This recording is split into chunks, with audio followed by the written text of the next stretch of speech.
Good evening, everybody. Welcome to another session specifically targeted at major competitive exams. Most importantly, being the IPM. I am Rohtak's IPM is going to be conducted on the 20th. So that's 3 days away.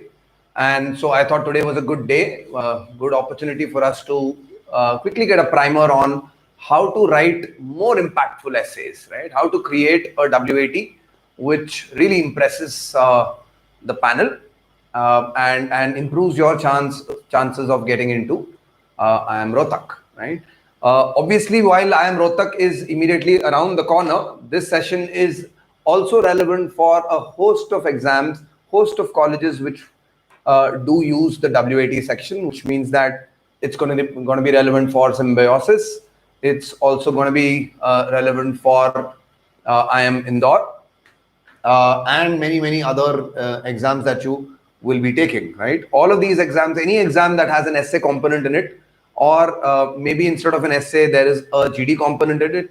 The broad tips that I'm going to be sharing with you today, the discussion that we're going to have today, will be relevant for all of these processes, even though the session's title is for the WAT, right? Well, for those of you who are joining us for the first time today, welcome aboard. Welcome to the EPTITUDE family. We've just crossed 1K subscribers, so please give yourself a pat on the back, every single one of you. If you haven't subscribed yet to our channel, do so immediately. We post a lot of these interesting content for both preparation for the written test as well as softer aspects like how to apply, where to apply, details on admission processes, and softer aspects like interview preparation and essay writing, right? Okay, I've also included a link at the bottom. We are indeed conducting a series of lectures specifically focused at the IPM exam for Rohtak and, as more importantly, Indore. So we are conducting these lecture series on every Tuesday and Thursday. So the link to access all of those exercises is given right at the bottom. An introductory offer, a celebratory offer is that we're also offering our IPM test series for free. That's right. All our mocks are being given away for free to the first 1,000 visitors to our website. So don't waste any time. Just click on the link in the description and go ahead and register, and you'll get access to our IPM mocks. Remember, these are the mocks which all our toppers have taken in the past, and they've actually come out with flying colors in IPM, IIM Rohtak, IIM Indore, and the DU-BMS. All right, so that's a bit of an introduction. Let me quickly also tell you a little bit about myself. If you don't already know, my name is Anand Venkateshan. I am an engineer and a postgrad in management. I did my PGDM from IIM Bangalore. Since then, I have corporate experience of working in sales and marketing. And for the last decade, I have been training students for a variety of these exams, at both undergraduate and postgraduate levels, which means that I train students for business management, law, economics, entrances, liberal arts, and many exams at an undergraduate level, and also for CLAT, GMAT, and other postgraduate exams, whether you're applying in India or abroad. So that's what I do. I've been a coach for so much time that everything is now almost hard-coded into me. And I hope that you guys will find this session interesting enough to continue to visit our channel and enjoy the content that we are offering here. All right. So today's session is on the WAT section. This is the writing ability test. It's increasingly becoming popular as a selection process because today we have coronavirus. Obviously, the pandemic has meant that no more will colleges find it easy to conduct a GD, to call you to their testing center and ask you to speak and test your communication skills. So what most schools are resorting to is a written submission, which is in the form of an essay. That's what they call as the AWT or the WAT. In fact, even if the coronavirus pandemic had not been around, the WAT section would still be a reality for most of you, because the only difference would have been that you would have done this live at at a testing center, maybe live at a place where interviews and essays are being conducted by the institute. Right now, it's happening at a remote in a remote sense, and obviously the fact that it's now going to happen over a computer means that there are things that you also need to be clear about, that you need to sort of improve in yourself. Okay, so first question, obviously the most important question is why WAT, right? What exactly is expected of a candidate in a writing ability test, right? Now, I've conducted a session some time back, which was a WAT primer specifically targeting the Symbiosis group of institutions at SLAT and SET General. While most of what I said does indeed apply to today's session, to the WAT at IIM Rohtak as well, I just thought we'd sort of quickly touch upon the key points, key takeaways from our last session, and then build upon those today, right? There are three most important things that a WAT tests on, right? So the three main C's of a WAT, right? That's what I call them. The the evaluator is looking at three C's. What are these three C's? Content, clarity, and communication. Right? I'm going to spend a couple of minutes quickly telling you what I mean. Right now, remember, keep in mind that whenever there is a WAT section, the topic given, the first question that comes to everybody's mind is what kind of topics are given. WAT mein topic kis type ka aata hai? What is generally the kind of topics that B schools or colleges prefer? Well, let me tell you, the intention of the college is not to ask you something which is very obscure or less known. They will ask you, they will give you a topic which most of you are assumed to be knowledgeable about, right? What kind of topics are these? Usually they will revolve around the current happenings in the country, right? Don't be surprised if the WAT has has a topic which relates with the current pandemic going on in across the world, actually, right? Or for that matter, something which is specific to our country, something like the recent sort of skirmish or the border skirmish with China, or the implementation of various schemes, various regulations in the past, controversial ones at that, like the Citizenship Amendment Act or GST or even demonetization, right? So the topic will always be something which it will be either of a current nature. Most of the topics that I just spelled out were current topics, but then there could be something, some topics which are also very general in nature, like for example, how to eradicate poverty in India, right? Or how should we, India invest in education for the future, right? Or a topic on women empowerment, for example, right? All of these are also topics of a general nature. Obviously, there are some current happenings around these issues, in the last few years. But then you could also take a longer view of it or a macro view of it and talk about it in general, right? So it's either going to be a current affairs topic or a topic which all of us, are aware of. All of us, read in newspapers or various other magazines or online sources, right? So the first thing that a WAT tests you on is your content, right? This is a no-brainer. Obviously, essay likhwa rahe. Obviously, in an essay, the first and foremost thing is how much do you know, right? How knowledgeable are you about the topic, right? Now, one popular misconception is that a good essay is only one where you write a lot of knowledgeable facts in the essay, right? You fill up the essay with facts, and the examiner or the evaluator will be very impressed. Wow, this guy knows the CAA Act. He knows it in exact wordings, right? Is that going to be a favorable impression, right? Now, let me debunk that myth right away.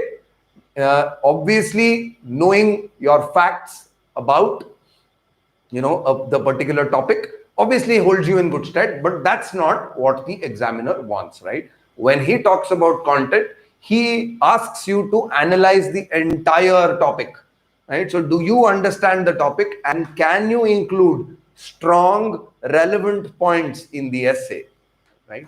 Now, maybe it's a topic which you don't know much about, but you can still apply, your normal rational brain on that particular topic and still come up with reasonable arguments. Remember, the essay wants to test whether If I give you a topic and I give you half an hour, can you think and can you write a good essay, right? Now, this good essay is not only about facts. It's also about the way you take these facts and construct arguments with those, right? So arguments are the priority for you, not the facts.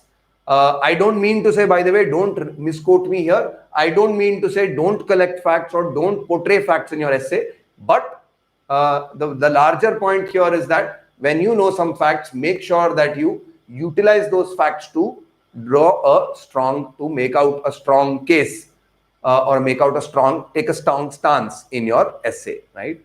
Okay. Another question that most people ask is, when there is a topic given to me, should I take a stance? Is it better to take a stance? Like most of the time when most of you people have, I'm sure, been privy to debates, right? And the debate format typically stays with you for a long time, right? So the moment a topic comes up to me, I immediately start thinking, okay, pros and cons, right? I can think of supporting the motion or opposing the motion, right?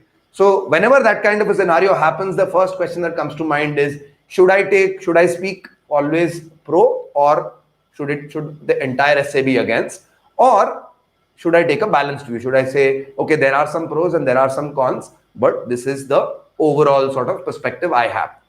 Well, to be very, very honest, as an evaluator, I couldn't care less, right? It absolutely does not matter whether you speak for the topic, whether you speak against the topic, or whether you take a balanced view, right? What matters more than that is how convincingly you make your case, right?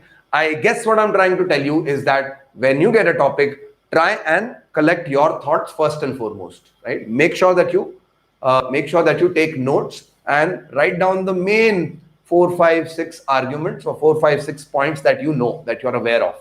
And then, given that knowledge and given that perspective that you have, ask yourself to construct a really, really strong argument. Should I speak entirely at one end, or should I take a balanced view, right? I guess it depends on how you think and how much you know, right? But for an evaluator, it doesn't really matter whether you speak. Like, for example, if the topic is in dealing with our neighbors, should India's strategy be one of diplomacy or one of show of strength, right? Now, I know this is a very polarizing topic in today's day and age. I'm sure half of you are already thinking, no, let's go and bomb the hell out of the other country. And then there is the other pacifist side, which also believes that, no, obviously there are lives at both ends. Even our armed forces are composed of people who are citizens of our country. So why lose lives if diplomacy can do the trick,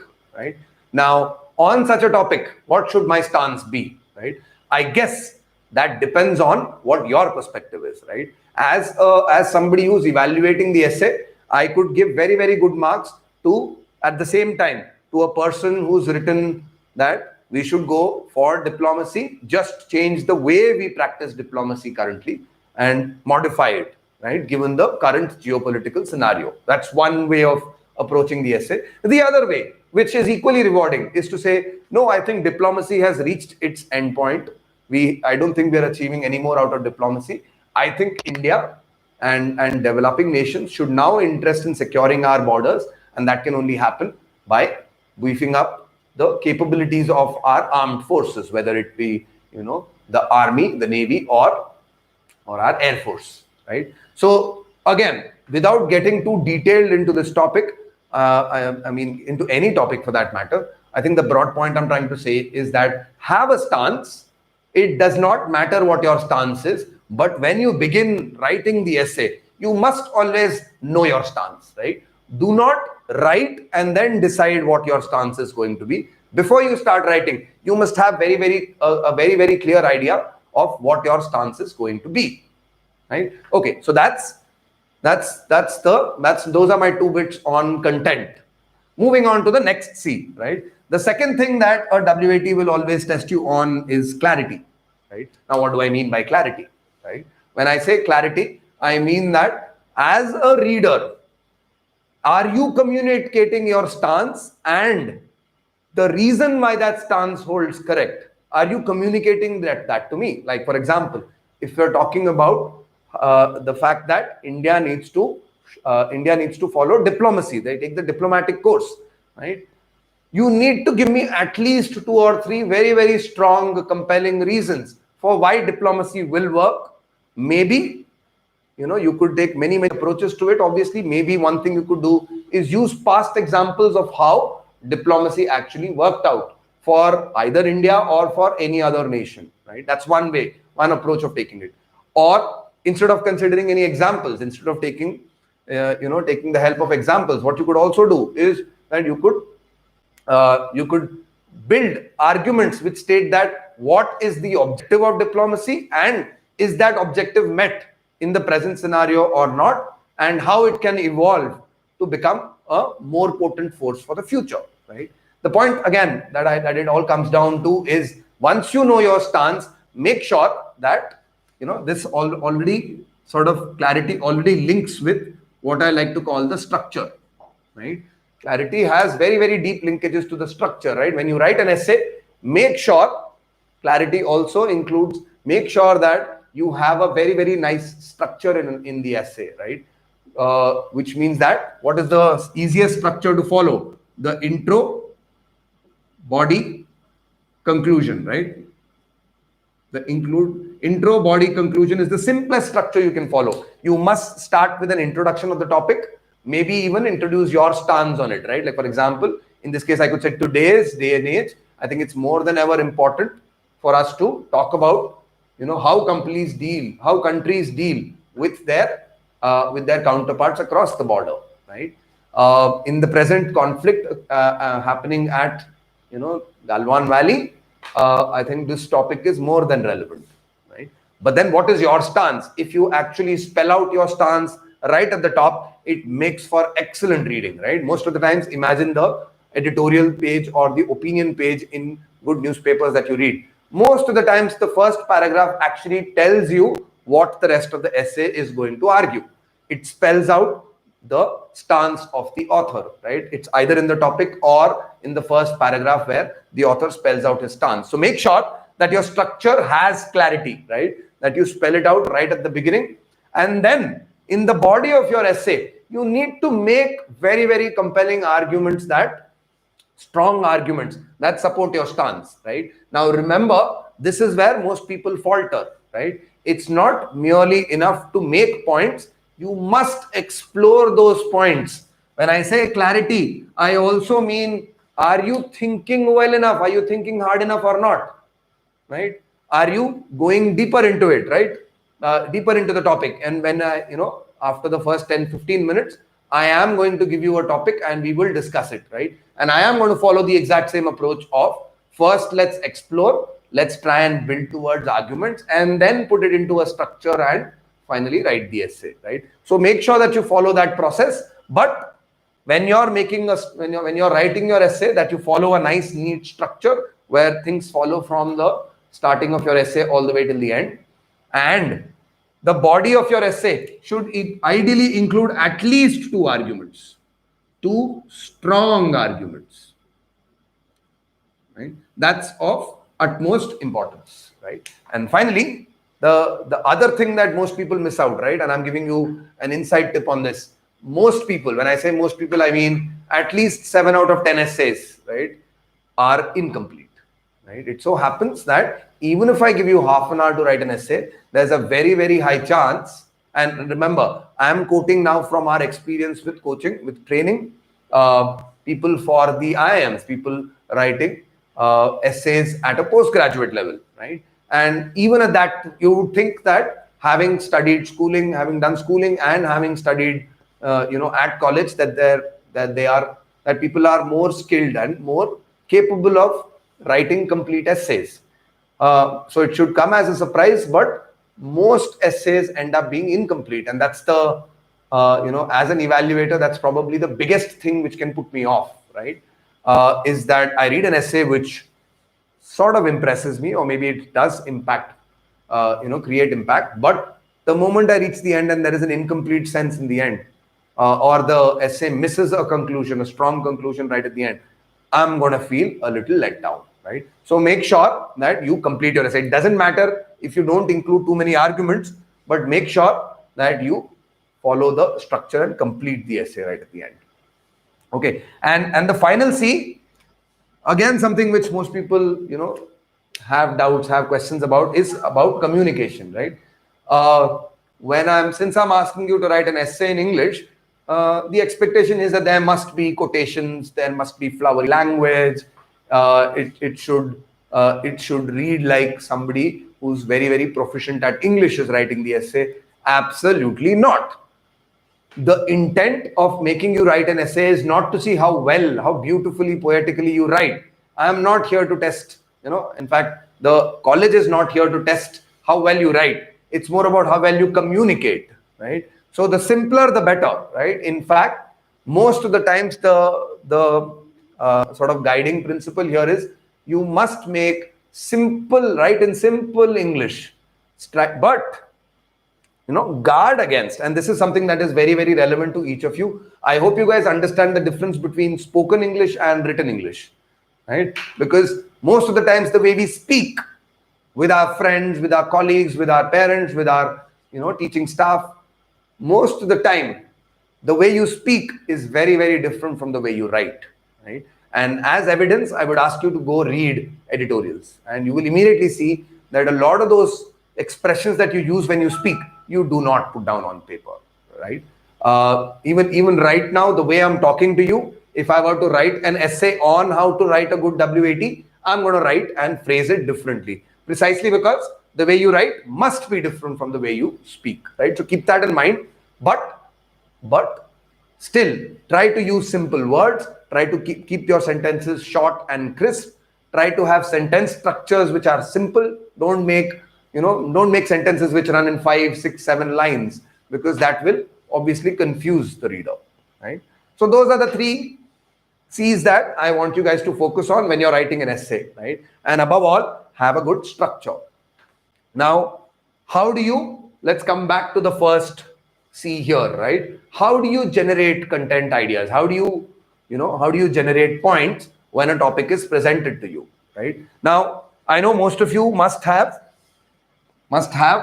come across this at school or when you were researching online, but there are a couple of frameworks you can use. The most common framework is obviously to talk about, if it's an argumentative topic like the one that I gave you, then you can say, okay, what are the points in favor of doing that particular thing versus what are the points that go against it. So pros and cons approach for the topic, against the topic approach. This is a no-brainer, right?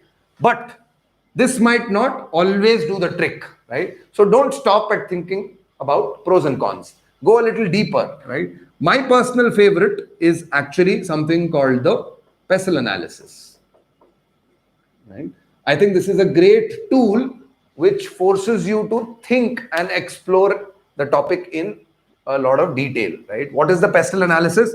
P stands for political, E stands for economic, S stands for social, T stands for technological, L stands for legal aspects, and E stands for all aspects that affect the environment, right? So on any given topic, you must ask yourself, right?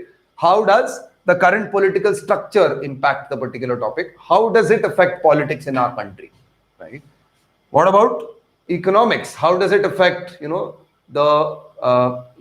economics of either the country as a whole or maybe a particular sector or industry that the topic relates to, right? You could talk about society as a whole and talk about substrata within it. Does it impact upper class Indians, middle class Indians, and the poor people? Does it impact them equally? Or is there difference in the way a common man perceives it vis-a-vis somebody who's a working professional, right? Does it affect entrepreneurs and, working people on an equal scale, right? Those are questions that you must be asking yourself when you're exploring social aspects of the particular topic. Technology, no-brainer. Any topic today, you should explore the impact of technology. Like, for example, even the fact that tests and assessments have gone online. immediately brings the focus on how technology either enables it or puts a constraint, severe constraint on it. Like for example, even though I want to make sure that all of you write the test from home, I also want to make sure that you are not able to cheat, right? Which basically is like a double-edged sword. So I'd like you to take the test from home, but I also want to record the feed from your webcam, and I also want to check the audio on the computer so that I can make sure that nobody's prompting you or helping you from within that room. And all that means that I need to collect a lot of data from your end, which might be impacted by bandwidth issues, right? So these are some of the things, nuances that you must consider. Obviously, the last two are probably the least sort of explored topics, right? And what I would like to impress upon you is somebody who thinks about these two topics and makes space for it in his or her essay will immediately bring in a very, very different perspective. And remember, when you're writing a WAT, the topic of today's lecture itself tells you WAT is all about creating impact, right? If you're not creating impact, then you're not doing a good job with your WAT. The idea with impact is that your essay should be different. It has to sound different. It has to make strong points which are different from what the rest of your friends and peers are going to write. And how do you generate different content ideas? By using the pestle analysis, right? So ponder upon this. Make sure that in the next couple of days, you write at least two to three essays every single day, so that by the time you go, by the time you're sitting in the final assessment, that you are used to two things, right? One, you're used to generating content, but you're also used to typing. Right? Now, I know that most of you guys are quite used to being online, are quite used to using smartphones, right? But typing on a smartphone is very different from typing on a laptop, on a computer. And remember, you have half an hour. The idea in a half an hour duration is always to try and construct an essay that is around 500 words, right? 500 words, which basically translates loosely into about 25 to 30 lines. So if I want to write 30 lines, I want to write 500 characters, 500 words, sorry, not characters, 500 words, then I need to equally be good at typing without errors and typing without losing any time, right? So if you can invest that time, in the next couple of days, then I think practicing or brushing up improving your typing skills is actually going to be of a real benefit to all of you. Okay, so that's about two content ideas. I have a third, which is something called the SWOT analysis, right? This one is also something that you guys, would have studied in school. By the way, I know that you guys are, I hope that you guys are paying attention, but please keep the session a little interactive. Make sure that you post your comments in the chat. Make sure you let me know if, what I'm telling you makes sense, or you would like to hear more, or you would want me to, explore a particular topic or an area in a little more detail. Make sure that you keep me engaged. That's one essay, Divyam. Half an hour is for one essay, right? You're probably going to get, 30 minutes is only for one essay. It's not going to be two essays.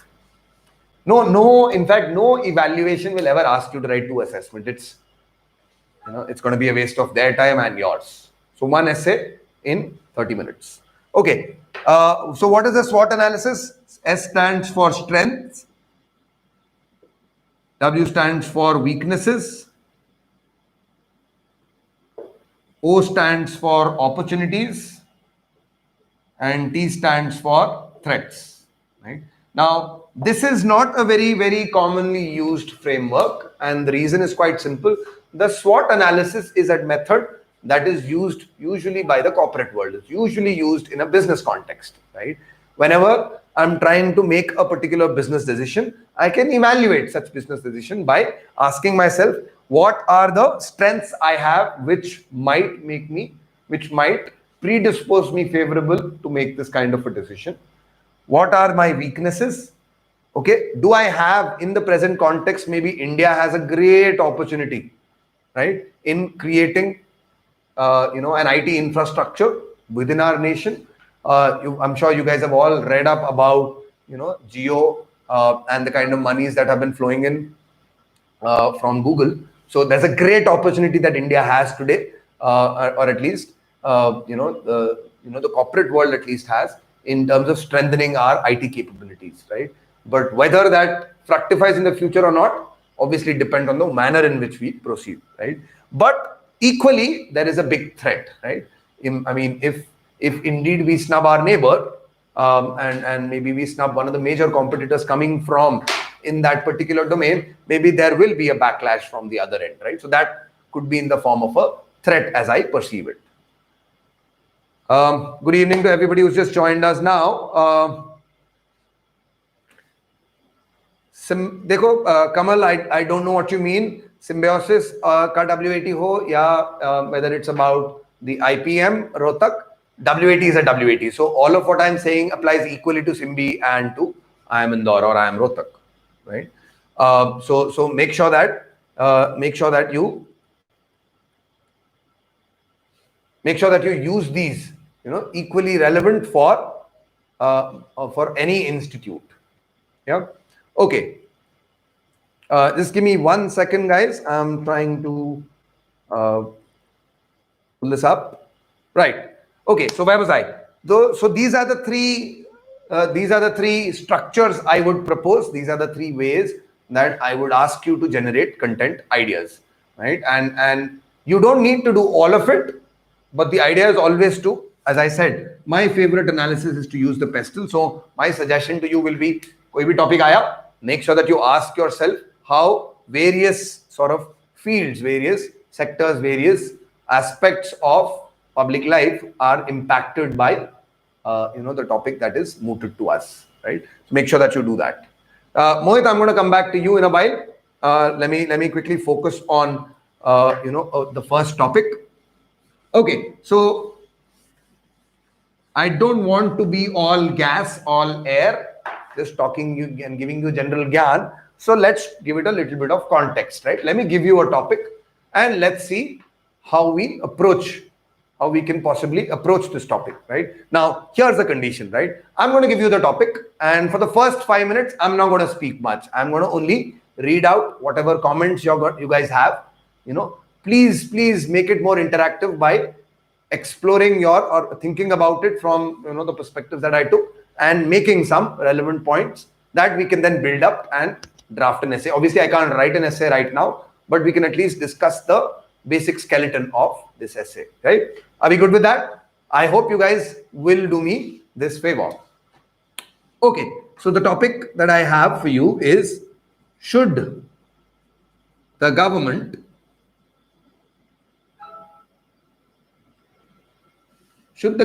regulate betting in sports? Right? In fact, let me expand it a little bit. Should the government legalize and regulate betting in sports? Right? That's the topic I have for you, right? I hope you guys, nobody knows less or more when it comes to this topic. All of you are literally on the same pedestal right now, right? So now, suggestion, right? When you read the topic, always make sure that you pick out some of the main, words from the topic. First thing is government. Whose government?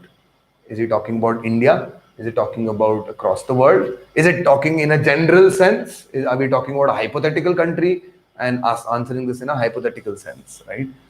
Legalize, right? Legalize would mean that, do I know what the current position is with regard to betting in India? What does regulate exactly mean? What does this mean? What do I, So maybe to understand regulation, maybe I look at, some other examples. And finally, this is the crux of the topic, obviously not just betting, but specifically in the domain of sports, right? So what do you guys think? Should the government legalize and regulate betting in sport? What are your perspectives? What are your points that you guys can imagine, right? Remember, you don't need to make arguments already, but just sort of think about this topic and and let me know what your thoughts are.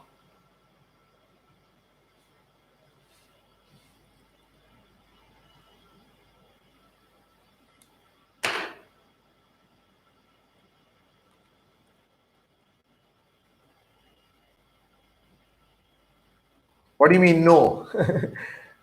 Okay. That doesn't matter. Point batao yaar. Thoda please make some argument. Why not? Why not, Shreyansh?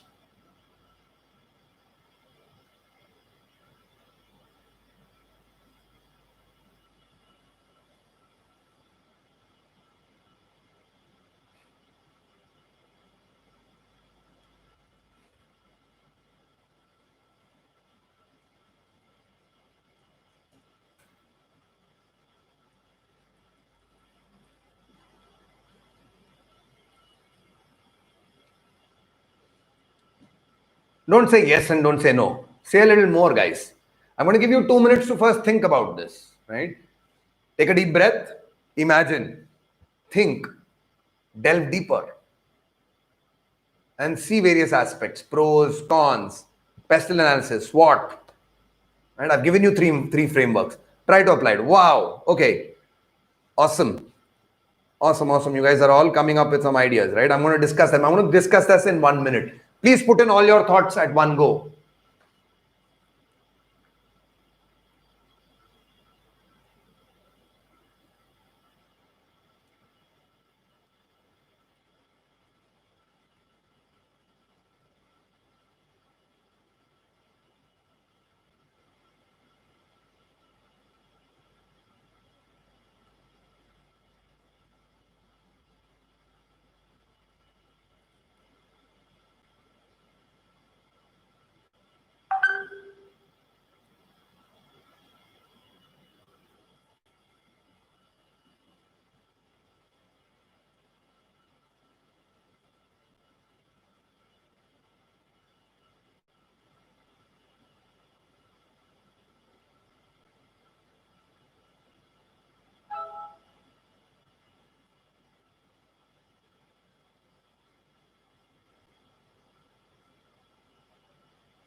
Okay.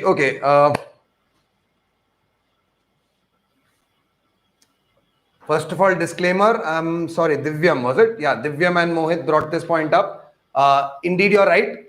IIM Rohtak does indeed, in the notification, they do say it's 2 essays to write in 30 minutes, right? And so it's like 15 minutes per essay.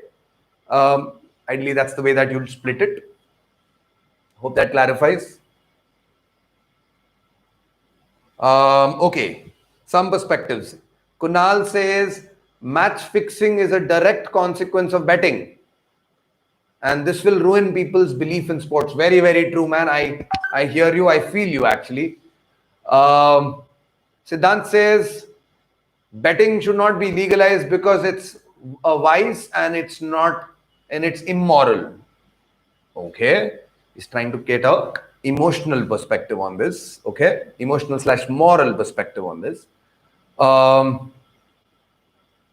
think Vedang Shri is again talking about malpractices, blackmailing that you can do. Okay, all of it comes back to match fixing. Very, very good point by Abhimanyu. They should legalize it, tax it, generate revenue. Absolutely, one of the biggest points in favor is the kind of tax revenue that you can generate from it. This is exactly what Kamal also says. I'm not sure what you mean, Shreyansh. Many cases pending means what? Bhavi says, yes, separate industry, fully regulated, and deduct at least 20% of the winning amount. Basically, pocket a lot of the money that goes into betting, right? Absolutely. Okay, Bhavi is saying, no. Don't talk about match fixing. It has nothing to do with betting. Okay, so that's a question. Let me do one thing. Let me try to jot down some of these points. Abhi, this is exactly what you'll be doing, right? You'll be thinking, okay, one, my points are going to be about revenues, whether it's from taxing, right? Revenue for the government, right? Increased revenue for the government. Number two, betting, and maybe some of you will question whether betting is indeed, whether betting has something to do with it being legal or whether it has something to do with it being regulated or not. Okay, Raghav says to some extent it might help us in boosting economy, as the black money might then become an investment and it will become a source of income and livelihood. Okay, so then you're talking about, you know, the impact on black money. Okay, right? We'll talk about all of this. Okay, and Divyam says no, should not legalize betting in sport because it will lead to conflicts between people who are betting. Kyun?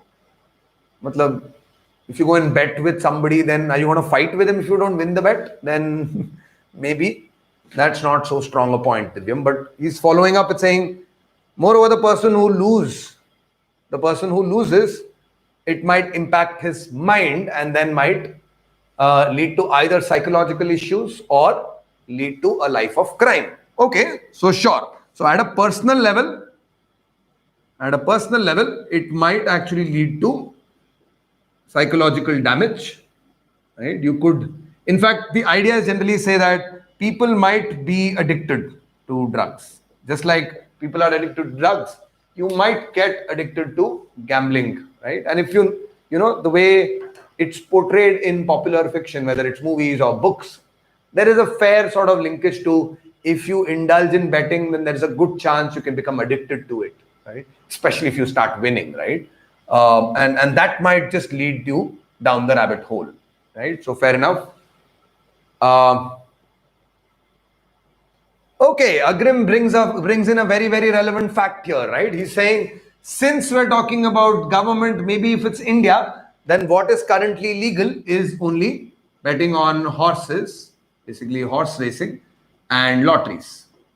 These are the only two things which are legal in India, right? So given this perspective, it's, if you consider horse racing as a sport, then maybe it is already legal in sport, right? But I don't know how much you can use this fact to in your essay, but I mean, you must definitely make sure that you include it in your essay, right?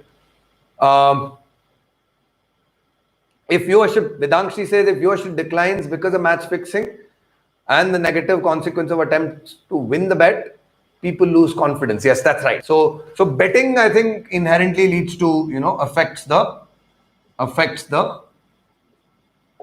spirit of the game, right? And affects viewer interest, right? Absolutely agreed.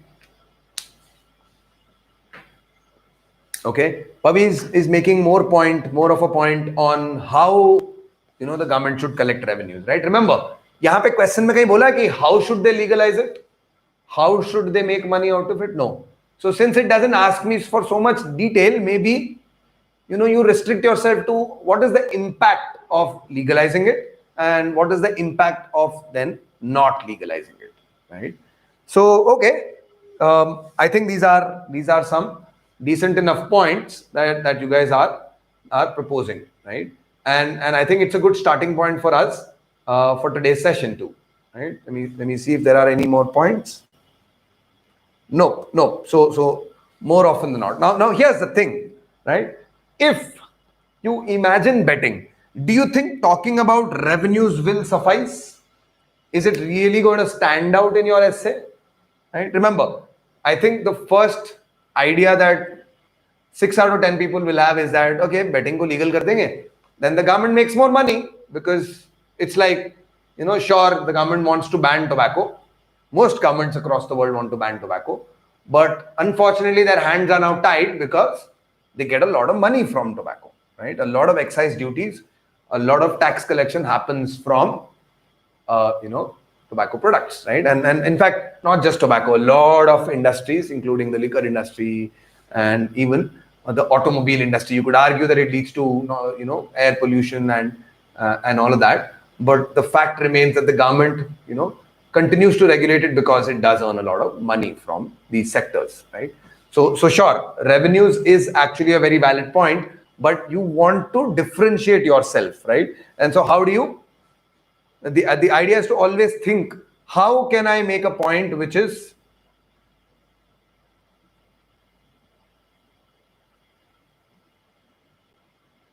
okay. Vedangshi is saying that legalizing betting has consequential effects on other industries at the same time. I'm not sure which ones you mean, right? That she is trying to say that while one industry, the betting industry, might gain, it might come at the cost of some other industry. But unless you make it clearer, I'm not sure that this point has that much weight yet, right? So I'll wait for you to clarify that. Saket says, no, people get habituated to betting and may lose all it. Okay, so that's more of, at a personal nature. If it doesn't affect your psychology, then it might maybe affects your savings. It might affect your livelihood, right? If you get addicted to betting, then all you earn, if you earn at all, might go into your bets, right? So very valid, right? These are usually the first thoughts that most people come up with. It affects revenue. India में है तो match fixing सोचेंगे, betting सोचेंगे, absolutely. This is slightly different, so black money सोचेंगे, right? Because a lot of money laundering happens in the name of, in India. The moment you think about the big dons, right, Dawood Ibrahim or Chota Rajan and all, then immediately what comes to mind is, where do they use the black money that they plunder from plunder their way from a life of crime, right? Where does that money go? It goes into illegal activities such as betting. It goes into hawala transactions. It goes into it maybe goes and resides in Swiss banks and other tax havens. So that's where black money goes. So if you put a curb on betting, it might actually at least take away one input for black money, right? So black money can't be used for betting anymore. You can't use cash. You can't do cash transactions. Everything will be tallied up. Okay. And at a personal level, everybody imagines that, okay, if you indulge in betting, then you lose your life savings. You become, you might lose your job. And if you really get involved within, the vicious cycle of betting, then you might actually also be psychologically affected by it, right? And so all of this has consequences on you as a person, right? So these are broadly the points that first occur, right? Everybody thinks about, or most of you, if I gave you this topic, we'll think about these, right? But spend one more minute and use that framework. Let's try to use that framework, like pestle, right? Is something new coming from it. Most of our points on revenue relate to the economic aspects of it, right? Fair enough. What about social aspects? Does betting affect everybody, or does it affect a particular strata more than the others, right? I don't know how much exposure you have to betting, but usually the perspective is that the people who stand to lose the most are the poorest of the poor, right? Because when betting is not legal, when it happens in illegal means, when you have local bet makers who accept bets, then there is very little transparency in that process, right? Which basically means that if you are betting on the outcome of a match, and remember, we are restricting ourselves to sport, right? When you're betting on a sport, then usually, the moment in fact, this is something that you should think about first. At one end is betting, right? And most of the time when we think about betting, we think about luck, we think about probability, right? And then there is betting in sport. And when you are putting money on sport, तुम तुक्का मार रहे हो क्या? Are you making a guess on who will win, on who will score a goal, or who will hit a sixer? No. What you're doing is you're believing in some past either statistical data, or you're believing in your experience and your knowledge of the sport.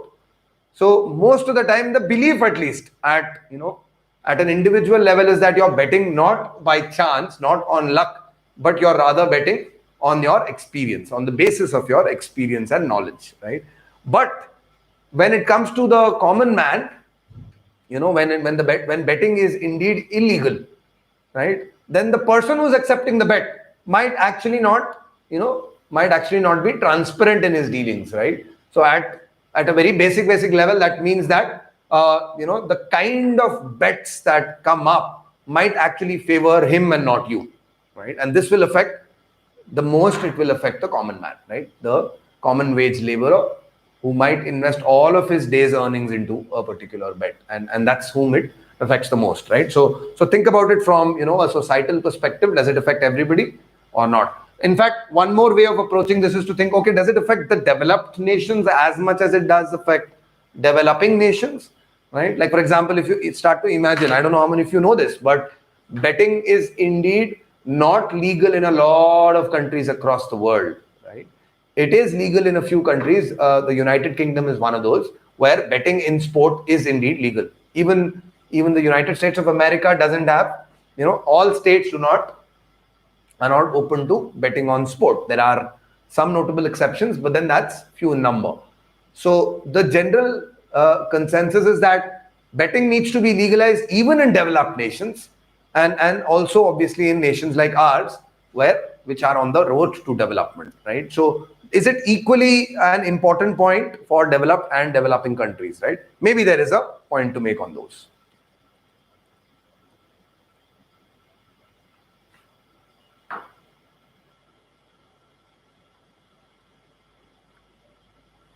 I'm not sure, Vedangshi.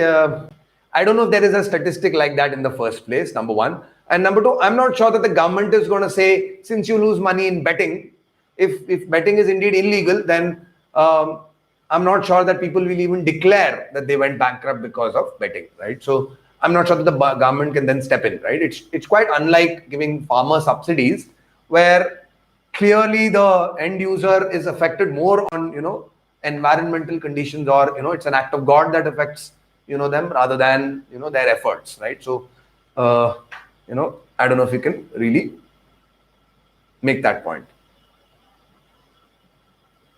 Absolutely, right? So the fact, I think, yes, so the one of the big important facts you can make out is that there are plenty of Ponzi schemes, right?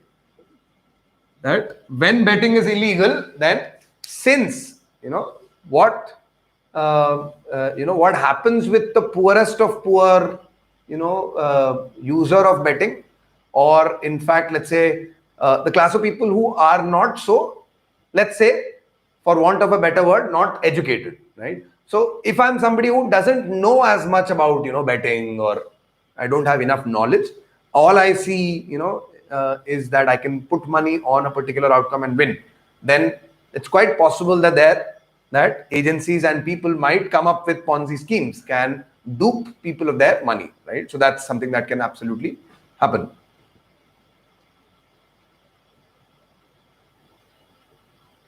Again, don't make it very, very specific, Vedangshi. So, Vijay, I don't know if I can call you Vijay, but I think you're trying to sort of narrow the topic down, right? You don't want to narrow it down so much.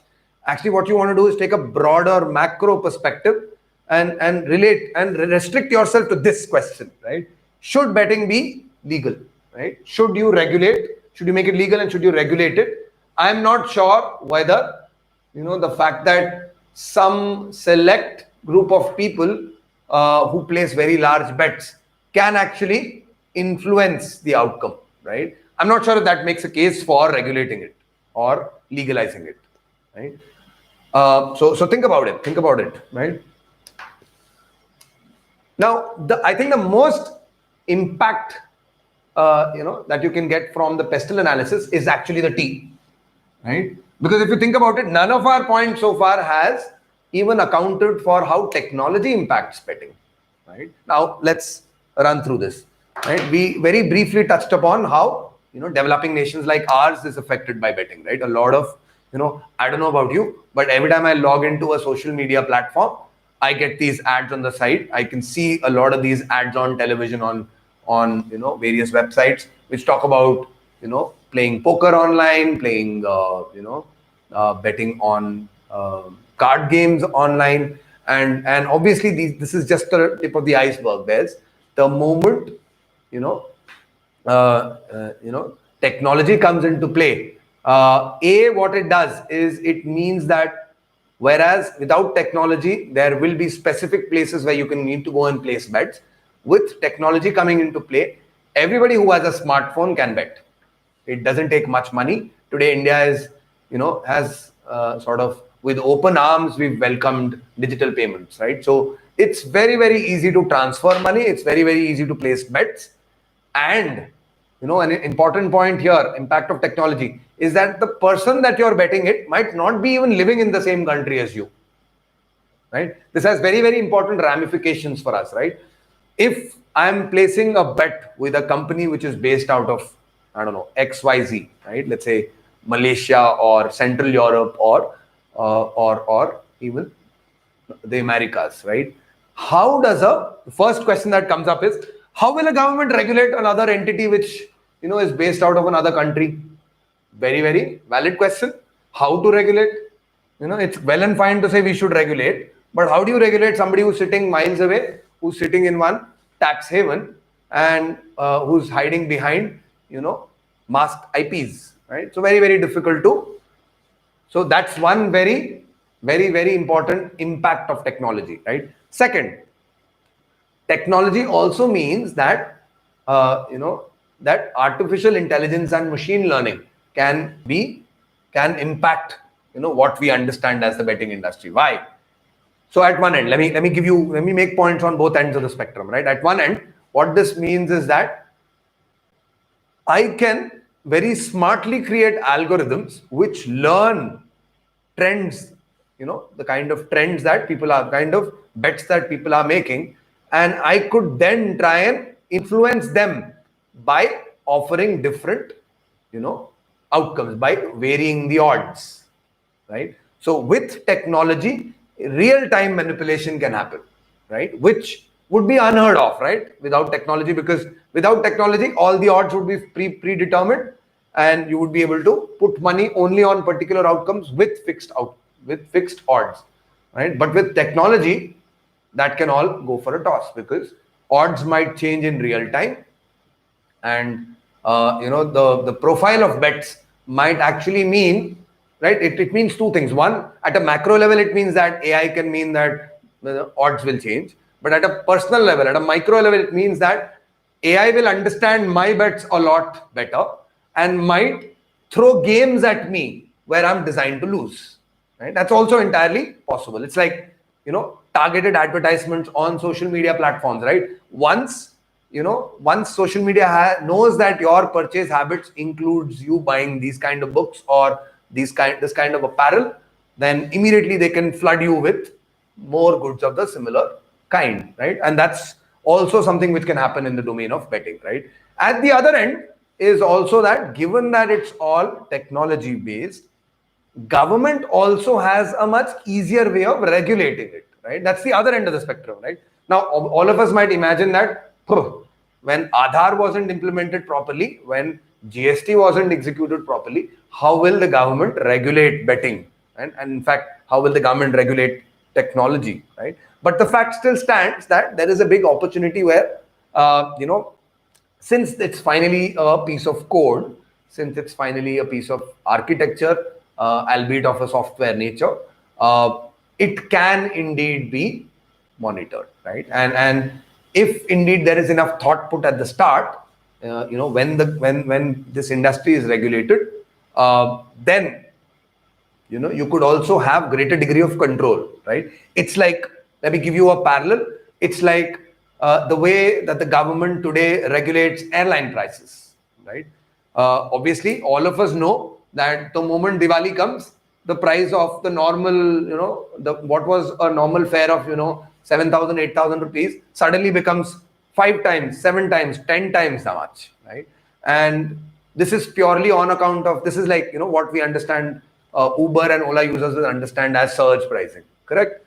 But the moment, the government knows that there is surge pricing happening, it can immediately clamp down upon it, right? Likewise, even with betting, the fact that it becomes, legal and it's under a regulatory authority means that some of these issues, can A, see the light of day, and B, governments can react better.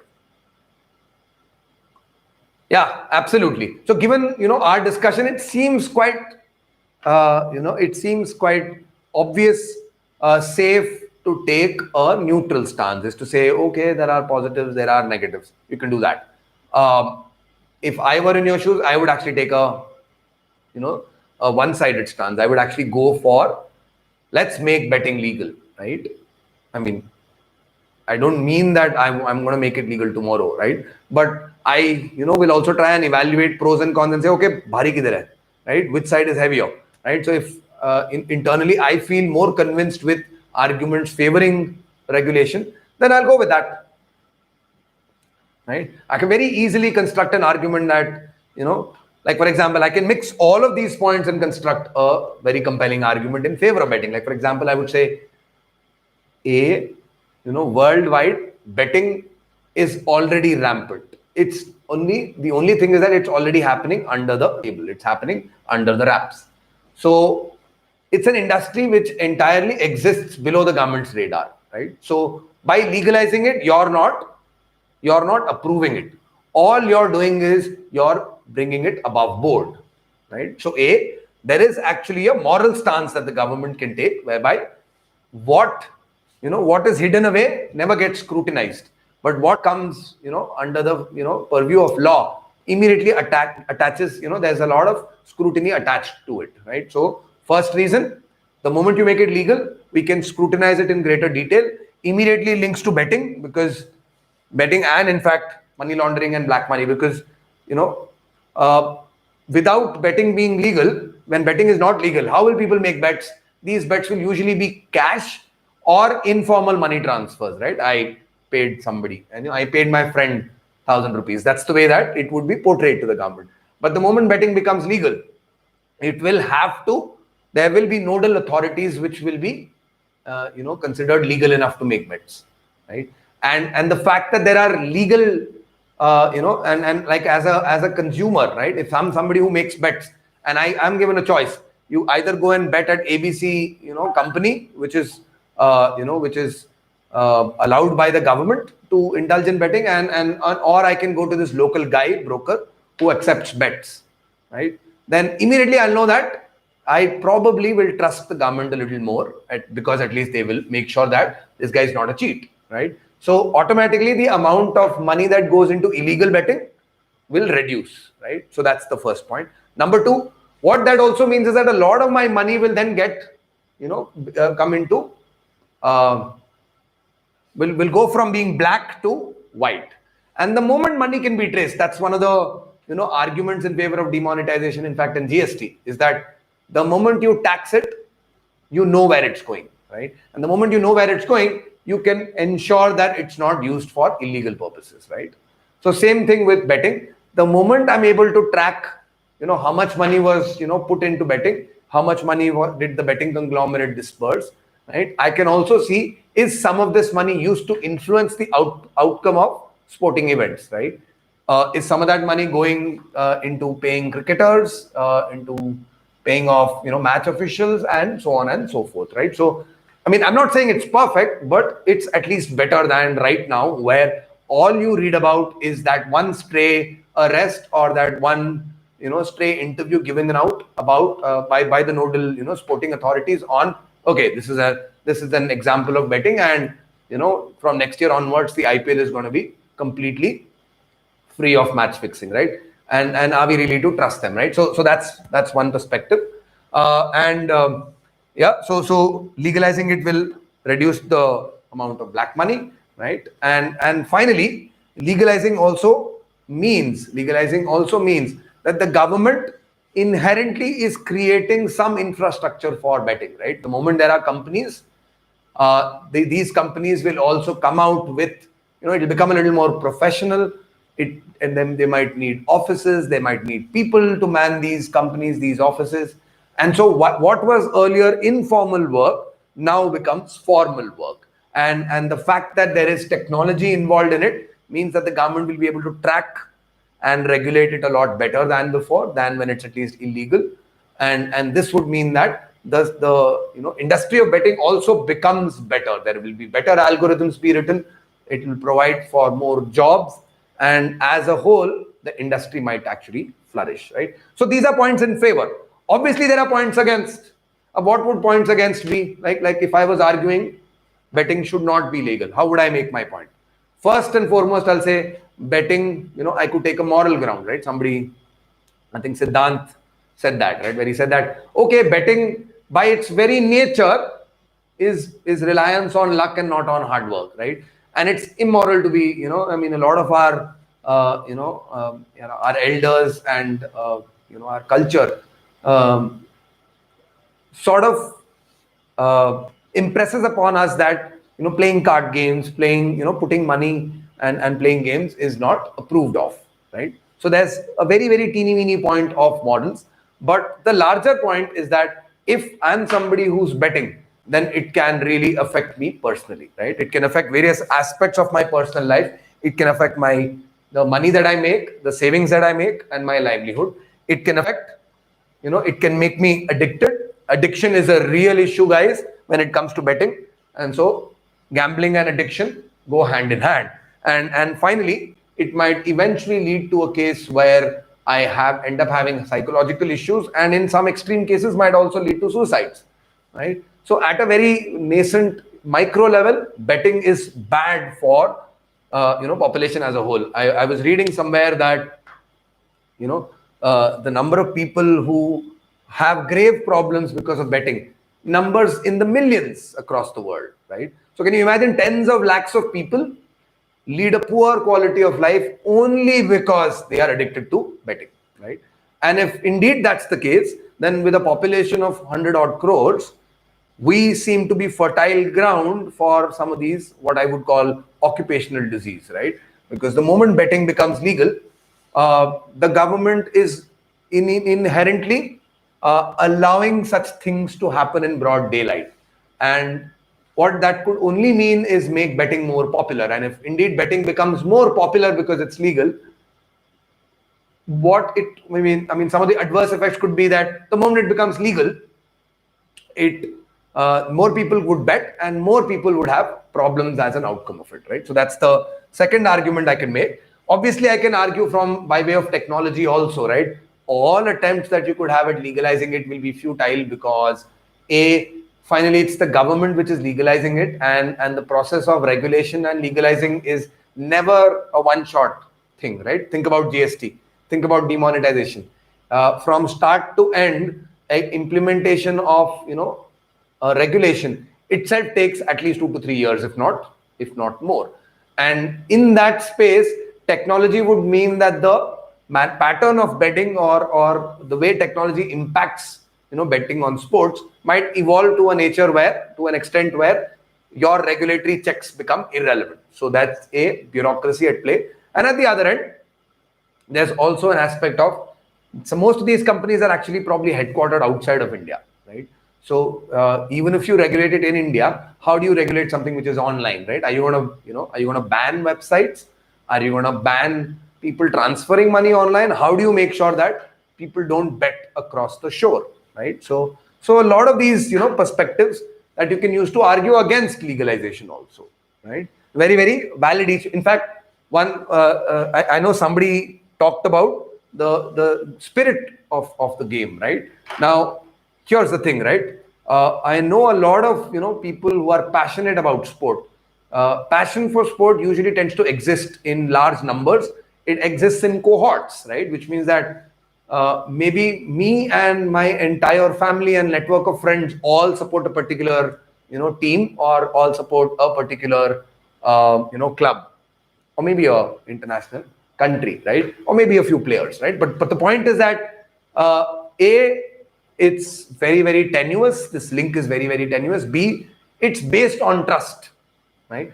So the moment you legalize it, what could happen, what you can sort of project in the future is, maybe the sport becomes more commercial, right? Because the moment betting becomes legal, today what happens is every time, I don't know how many of you have indulged in fantasy cricket or fantasy leagues, right? But at some point, when you bet and you go through these statistics and you go through, your betting algorithms and betting strategies and all of that, what ends up being affected the most is your, love for the game, right? And if you're somebody who's, if inherently by legalizing betting on sport, if you're going to reduce the spirit of the game or the involvement of a person with following the game itself, then in the long run, it will impact the sport, right? So while betting in sport might be okay in the short run, in the long run, it will definitely affect the trust that people have, right? Because the other end of the story is that if it does become legal, do you think that BCCI or EPL or or the NBA, do you think they won't have a stake in these bets that are being placed? Absolutely not, right? So they will have a stake. And now imagine if BCCI is able to make money from betting rather than from broadcasting rights, right? What do you think the future is going to be, right? And that's a moot question to ask, because then it will lead to it might lead to a situation where either you lose your love for the game or you lose your trust in the administrators of the game, right? Or it just seems to become too commercial for you, right? So all of these are possible outcomes you can paint and argue that, I don't think betting should be legalized, right?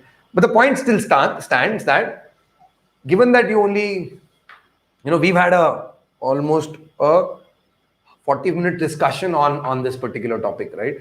Obviously, itna lamba discussion, itna bada exploration nahi karoge aap. No essay topic are you going to think this hard and this long, right? So most of the time, what ends up happening is that you want to manage time. If it's, for example, if it's IIM Rohtak, you have 2 essays to write in 30 minutes, right? 15 minutes each, right? So what you want to do is you still want to think and decide your content and your structure in the first 5 minutes, right? Bina soche mat likhna, right? Just because you have 15 minutes doesn't mean you start writing the moment you see the topic. No. Please make sure that the first 3 to 5 minutes, you jot down 3 to 5 points. At every point, please make sure that you use, right? In generating points, please make sure that you use the pestle analysis, you use the pros cons framework, use the SWOT analysis if you want, but you generate points which are deep, points which are not just superficial. Like, for example, don't just say revenue badega. Go a little deeper into it and say, okay, the fact that, this is a revenue which is already happening. It's not like suddenly betting is going to make money. No. Suddenly the industry does not make money. It's just that, what was informal now becomes formalized and will attract taxes.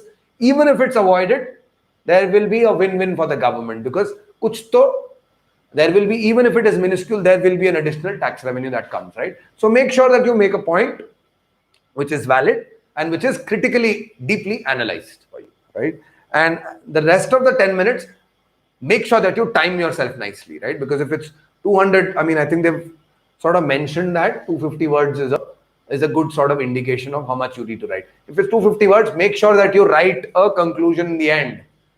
Conclusion usually summarizes your main arguments. You don't have to write anything new in the conclusion, but make sure that you summarize your major arguments through the essay and close your essay with probably some recommendations, right? If you're taking the pros and cons approach, maybe you could suggest that there is a step-by-step process of implementation of, betting, legalizing or regulating the industry in our country.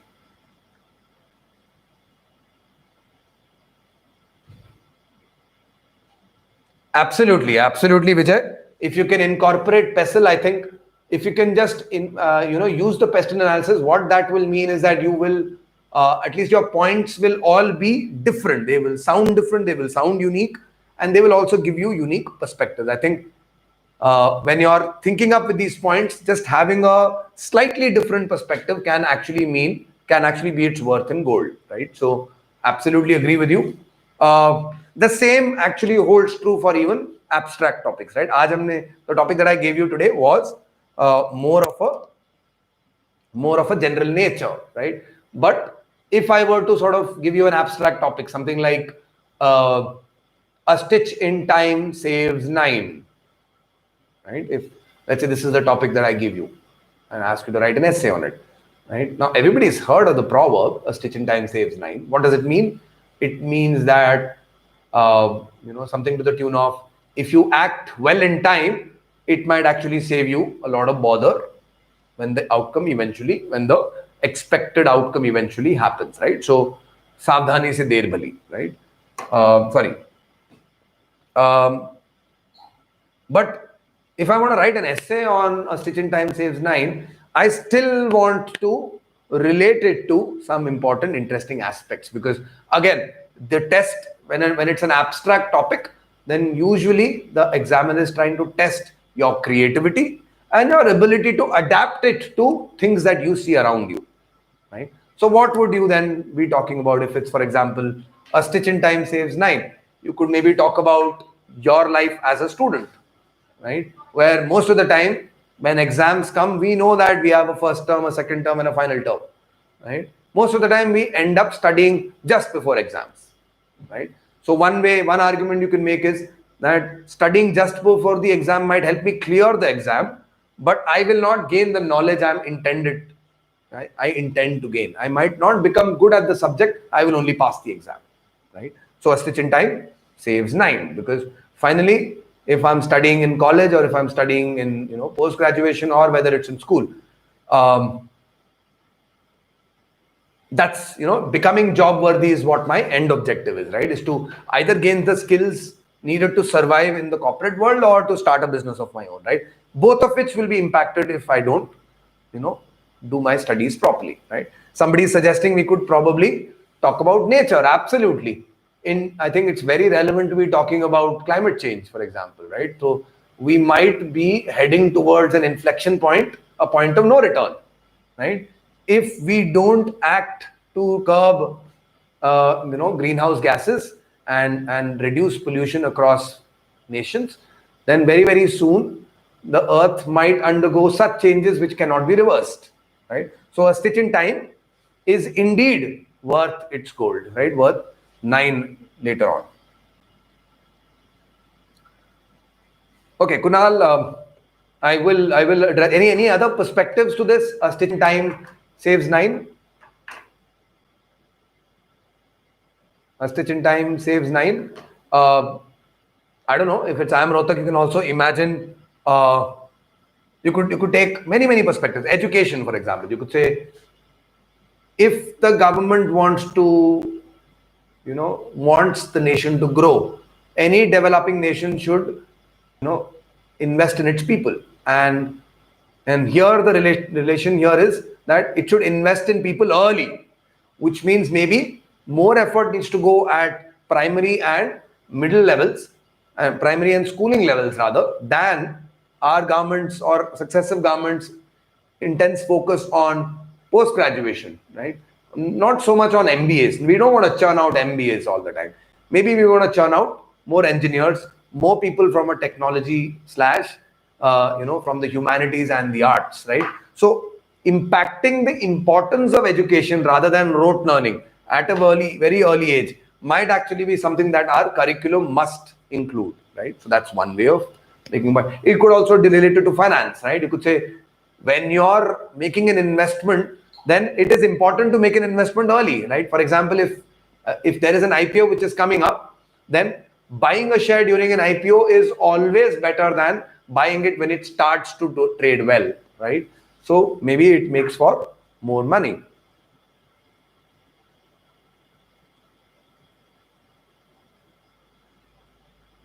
Right? Okay. A stitch in time saves 9. What else can I relate it with? I can relate it with sport. A stitch in time saves 9. Can you relate it to sport? Where you're saying that in the formative years, if you start honing your skills in either sport or in any of the disparate passions you might have, whether it's music, arts, fine arts, and indulgence into your passions early is really going to save a lot of effort and time later on in the day. You could relate it to communication, right? The fact that somebody is an introvert, if you identify it early enough that communication is a problem, right? That inhibitions need to be overcome. The earlier you overcome, the earlier you start identifying and working on those issues, the better and sooner you will evolve and become a more confident person, right? So yeah, absolutely. Corona, absolutely. How did I not think about this? Coronavirus, pandemic, right?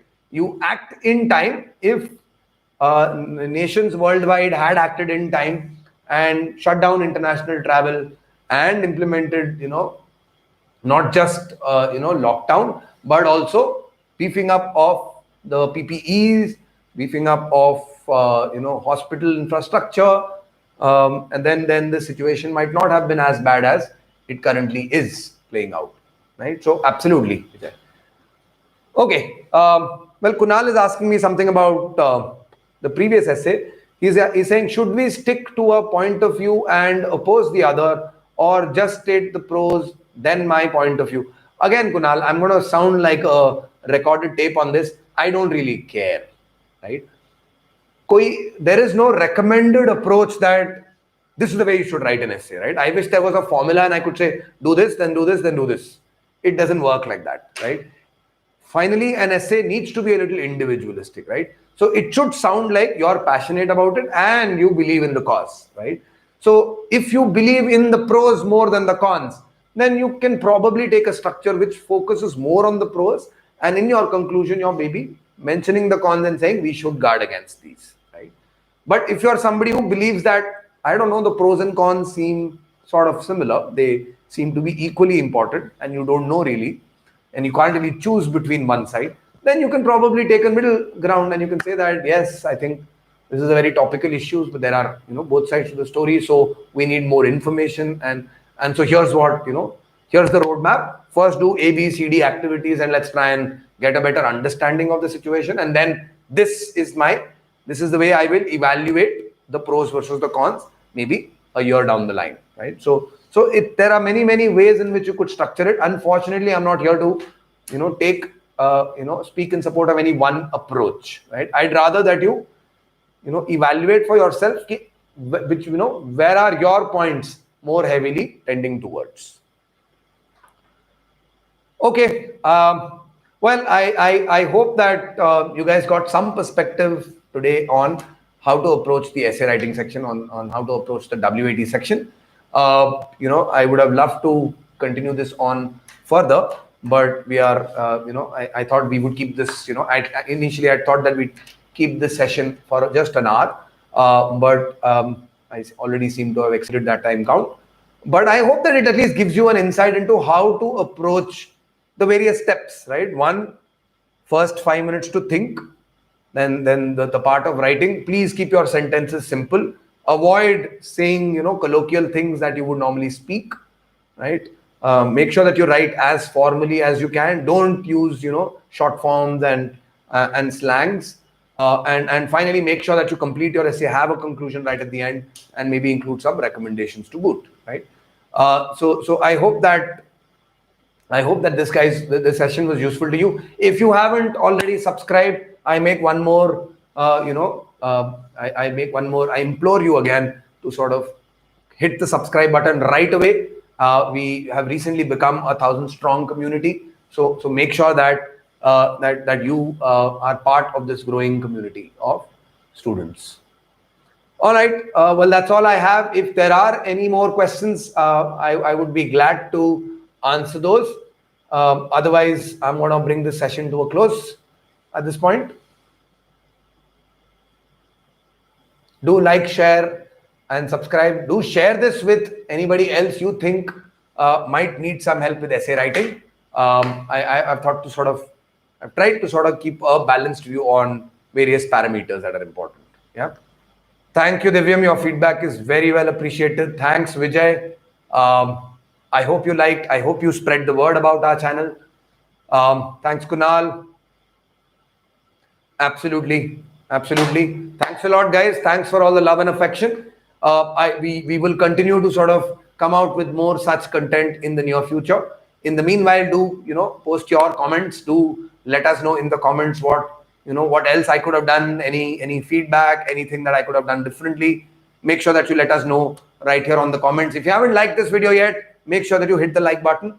I know this is not going to go viral, but hope to reach out to a wider audience. Thank you, guys. Have a great evening. Stay safe, stay indoors, and all the very best to every single one of you. I wish you all the best for the IPM Rohtak, which is happening on the 20th, right? That's all I have for you guys. Thank you. Have a good day.